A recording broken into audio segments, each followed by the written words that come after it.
बिस्मिल्लाहिर्रहमानिर्रहीम। अस्सलाम वालेकुम डियर स्टूडेंट्स, क्या हाल है। उम्मीद करता हूँ कि आप सब के सब सेहत के बेहतरीन हालत में होंगे। डियर स्टूडेंट्स, आज का हमारा जो टॉपिक है चैप्टर नंबर 2 लेक्चर 3 फिजिक्स 9 के concept same for each and every boards.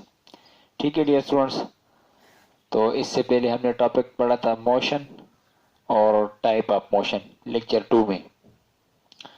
अब डियर स्टूडेंट, जब मोशन हमने पढ़ ली, टाइप्स ऑफ मोशन हमने पढ़ ली, तो इस मोशन के दौरान जब ये मोशन होती है, तीन किस्म के मोशन और हर एक मोशन के अपने अपने टाइप्स हमने पढ़ी। अब जब मोशन होगी तो मोशन के दौरान हमें कुछ क्वांटिटी हासिल होगी। किस तरह क्वांटिटी? जिस तरह के पहले चैप्टर में, पहला चैप्टर तो हमने नहीं पढ़ा, वो भी पढ़ेंगे इंशाल्लाह। क्या होता है मास? वो इजी है, आसान चैप्टर है। मास होता है, लेंथ होता है, टाइम होता है, टेम्परेचर वगैरह, ये क्वांटिटीज होती है कि ऐसी क्वांटिटी जो मेजरेबल हो और हमें ज़रूरत हो डेली लाइफ में कि हम मेजर कर सके, तो उन्हें क्या कहते हैं? फिजिकल क्वांटिटी कहते हैं। एक डिराइव्ड है और एक बेस क्वांटिटी है। इंशाल्लाह उनको मैं डिटेल में पढ़ाऊंगा, आपने पढ़े भी होंगे। तो डियर स्टूडेंट, हमने इस सेकंड लेक्चर में पढ़ा था कि मोशन हो रही है तीन किस्म की, तो फिर उस मोशन के दौरान हमें कुछ क्वांटिटी हासिल होती है। उन्हीं क्वांटिटी को, या फिजिक्स में किसी भी क्वांटिटी को मालूम करने के लिए, क्वांटिफाई करने के लिए हमें कुछ न कुछ स्केल चाहिए होता है। तो जो टॉपिक है हमारा वो है स्केलर एंड वेक्टर्स, या scalar and vector quantities. Book में दिया गया स्केलर एंड वेक्टर्स, लेकिन बेसिकली एक्चुअली ये स्केलर एंड वेक्टर क्वांटिटीज है, कुछ मकदारें हैं हमारे पास। तो quantities in physics to be measure, तो हमारे पास फिर फिजिक्स में क्वांटिटीज कौन कौन सी होती है या किन किन क्वांटिटी को हम मेजर कर सकते हैं। हमारे पास बहुत से क्वांटिटी हम मेजर नहीं कर सकते और बहुत से क्वांटिटी ऐसी है जो मेजर कर सकते हैं। जिन जिन क्वांटिटीज को हम मेजर कर सकते हैं, those physical quantity which are measurable, तो फिर हमें उन्हें कहते हैं फिजिकल क्वांटिटीज। तो फिजिकल क्वांटिटीज जो भी है वो हम दो कैटेगरी में, बहुत बड़े दो कैटेगरी में डिवाइड करते हैं। एक को कहते हैं स्केलर क्वांटिटीज और दूसरे को कहते हैं वेक्टर क्वांटिटीज। अब हम देखते हैं कि स्केलर क्या है और वेक्टर क्या है। क्वांटिटीज जो है दो बड़ी कैटेगरी, एक स्केलर हो गई और एक वेक्टर हो गई। ये जो क्वांटिटी है इनके साथ हमारा ताल्लुक बहुत कम होगा। हमारा जो ये 9 की फिजिक्स की बुक है, इसमें हमारा ज्यादातर ताल्लुक इन क्वांटिटीज से होगा। आप सिर्फ इन क्वांटिटीज के नाम जस्ट सुनेंगे। दो तीन क्वांटिटी ऐसी है जो कि 9 के स्टूडेंट जानते हैं और सुनते हैं, लेकिन बहुत सी क्वांटिटी हमारे पास फिजिक्स में, 9 के फिजिक्स में होगी। तकरीबन 40 टू 50 क्वांटिटीज होगी अप्रोक्सीमेटली, यहाँ पर हम जो पढ़ेंगे। तो आपको इंशाल्लाह वो सब को सब मैं क्लियर करूंगा। स्केलर क्वांटिटीज वो है those quantities that have magnitude and units, कि हमारे पास वो क्वांटिटीज स्केलर क्वांटिटीज कहलाती है या गैर सिमती मकदारें कहलाती है, जो कि क्या हो, उनका मैग्नीट्यूड हो और यूनिट हो। क्या मतलब हुआ डियर स्टूडेंट्स? फॉर एग्जाम्पल, आपसे अगर कोई कहे कि शुगर लाओ दुकान से या चावल लाओ, तो वो आपसे क्या कहता है कि 2 किलोग्राम या 3 किलोग्राम या 5 किलोग्राम फलानी चीज लाओ, शुगर लाओ, दाल लाओ, किसी किस्म की भी चीज आपको जब भी पकाने के लिए या किसी लाने के लिए कहता है, तो आपको कहता है कि 2 किलोग्राम, 3 किलोग्राम। तो 2 और किलोग्राम, तो इसमें हमें दो चीजों की जरूरत पड़ती है। एक होता है मैग्नीट्यूड, कि कितने मकदार में। फॉर एग्जांपल मैं कहूँ कि 3 किलोग्राम, तो 3 क्या हो गया? मैग्नीट्यूड हो गया, और किलोग्राम क्या हो गया? यूनिट हो गया। तो हमें पता चला कि शख्स ने हमें क्या बोला कि कितनी शुगर लानी है। अदर नेम्स, इसको एक और नाम से पुकारा भी जाता है, इसका एक और नाम भी है। और नाम क्या है?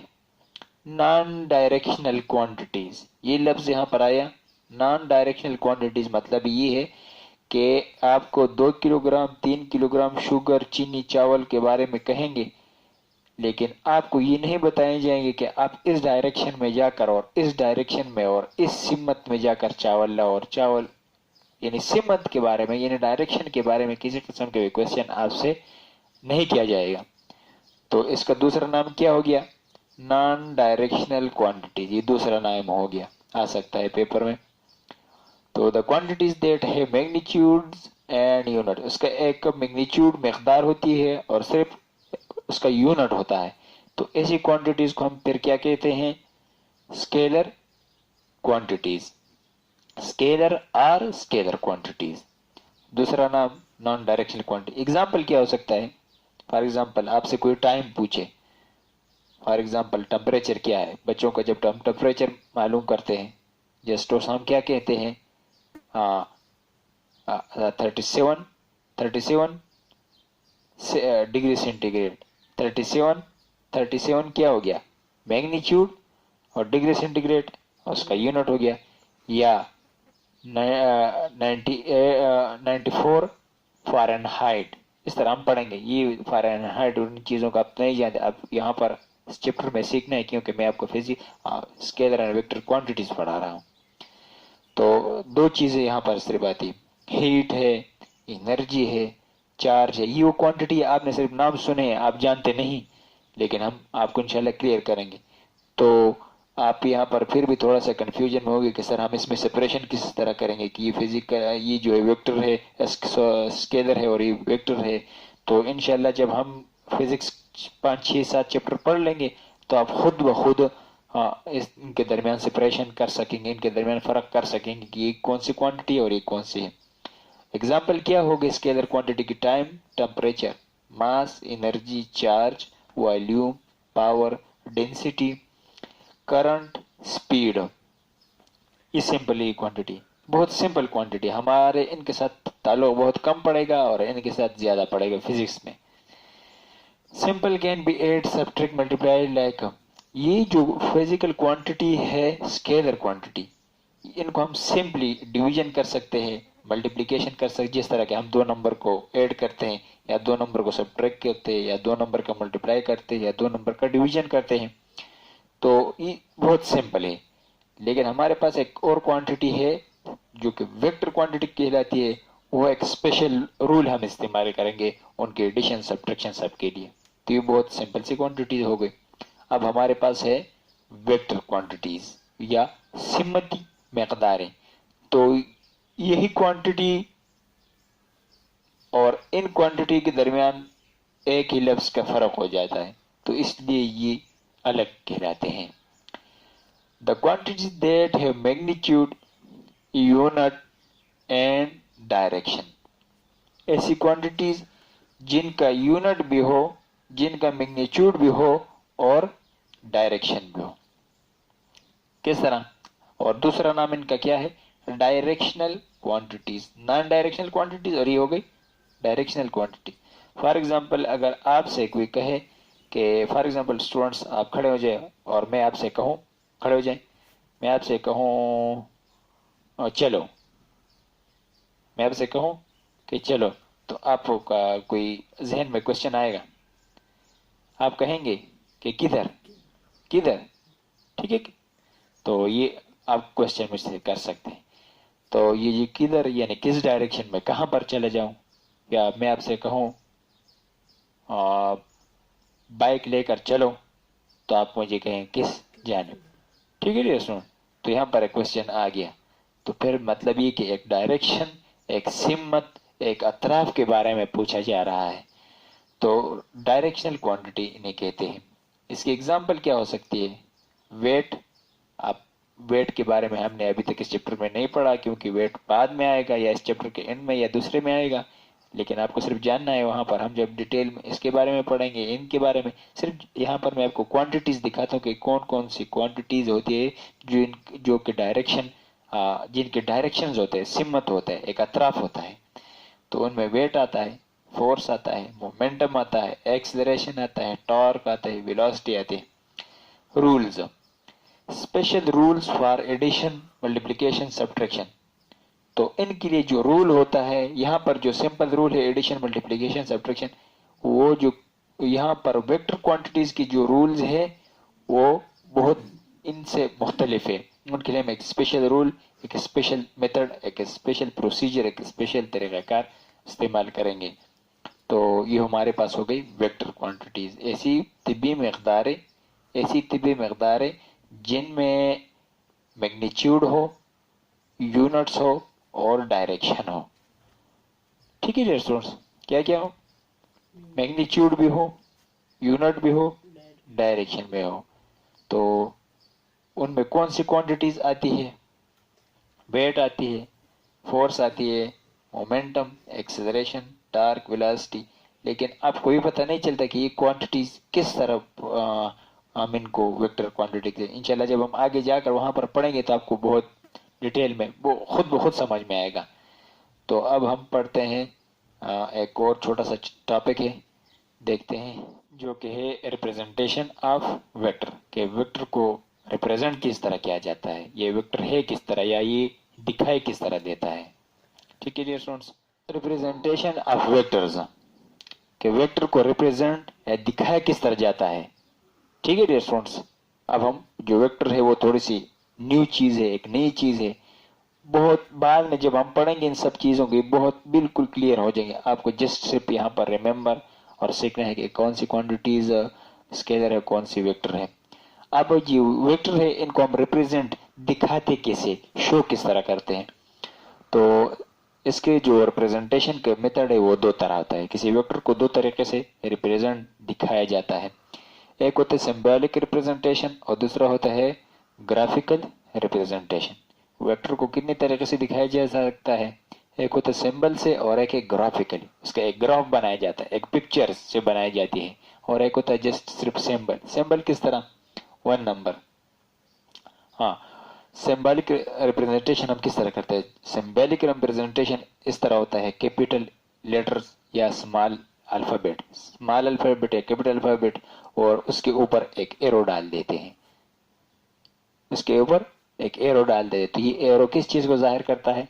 वेक्टर क्वांटिटीज को। जो जो क्वांटिटीज वेक्टर है वो हम कैपिटल या स्मॉल अल्फाबेट से जाहिर करते हैं और ऊपर से एक एरो रख लेते हैं यहाँ पर, या इन्हीं को लिख लेते हैं, नीचे की तरफ एक एरो लिख लेते हैं।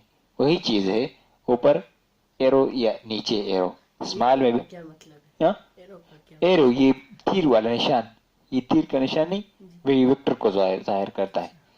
इसके ऊपर एक डायरेक्शन होता है जो हमें दिखाता है कि ये जो क्वांटिटी है ये वेक्टर है। जो क्वांटिटी वेक्टर होगी उसके ऊपर क्या निशान होगा? ये एरो का निशान होगा।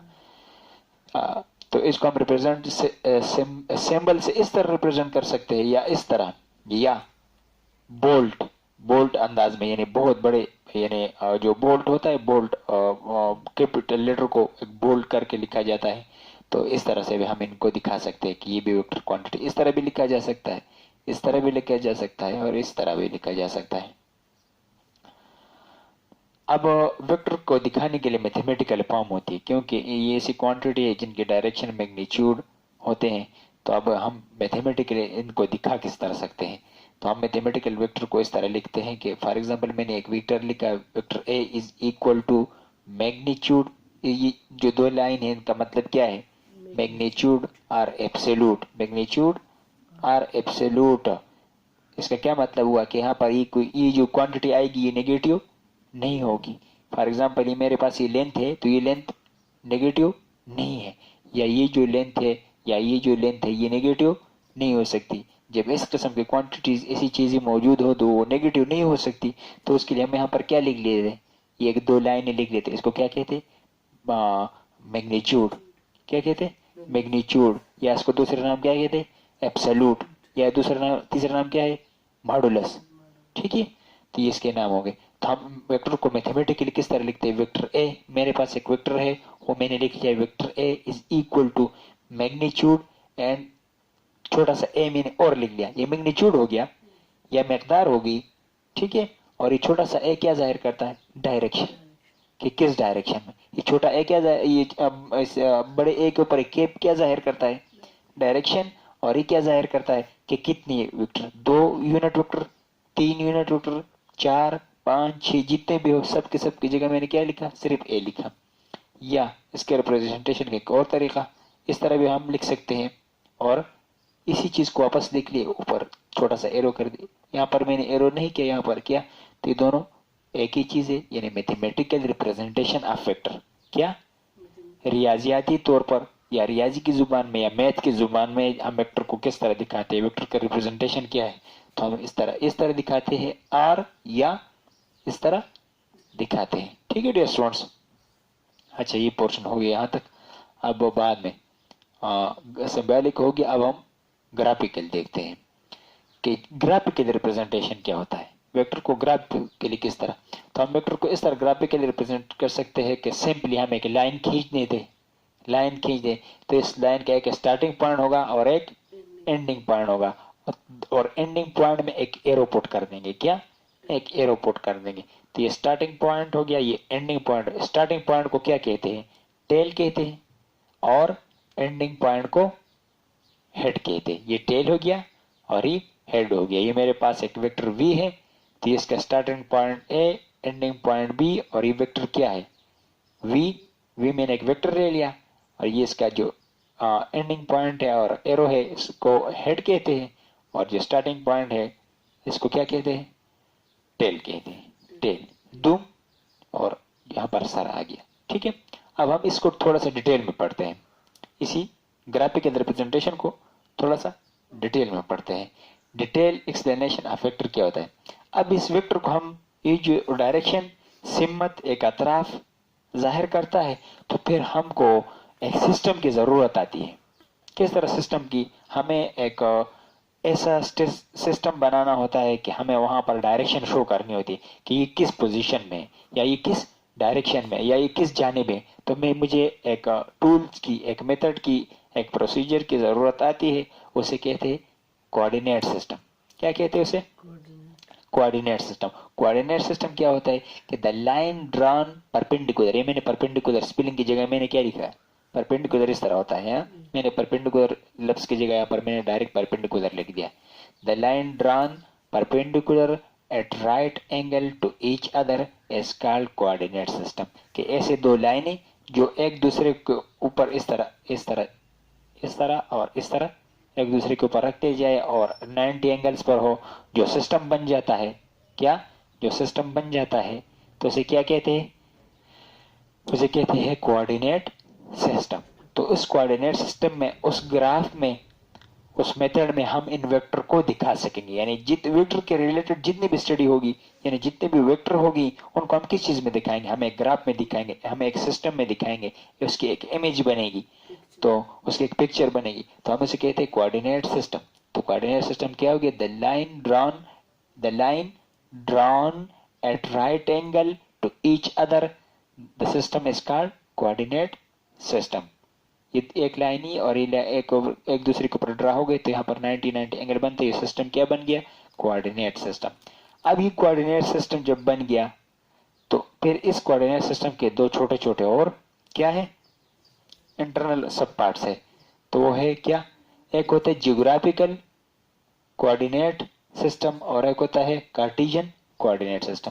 यानी इस कोऑर्डिनेट सिस्टम के कितने टाइप्स हैं, एक होता है जियोग्राफिकल कोऑर्डिनेट सिस्टम और एक होता है कार्टेशियन कोऑर्डिनेट सिस्टम। जियोग्राफिकल को मैंने शॉर्टली लिखा है यहाँ पर, जियोग्राफिकल कोऑर्डिनेट सिस्टम, और दूसरा क्या हो गया, कार्टेशियन कोऑर्डिनेट सिस्टम।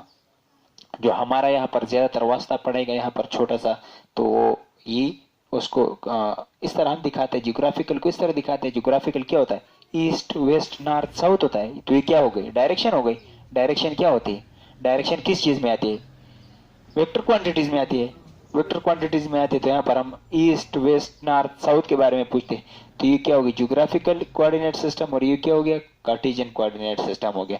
तो हम ज्यादातर इसको भी यहाँ पर स्टडी करेंगे, और बाद में इंशाल्लाह आने वाले चैप्टरों में इसको स्टडी करेंगे। कोऑर्डिनेट सिस्टम दो तरह के होते हैं, एक जियोग्राफिकल और एक कार्टेशियन। कार्टेशियन क्या होता है, उसमें हम मुख्तलिफ फिजिकल क्वांटिटीज को दिखाते हैं, और इसमें हम मुख्तलिफ डायरेक्शन को दिखाते हैं कि किन अतराफ में, आप किस अतराफ की बात कर रहे हैं।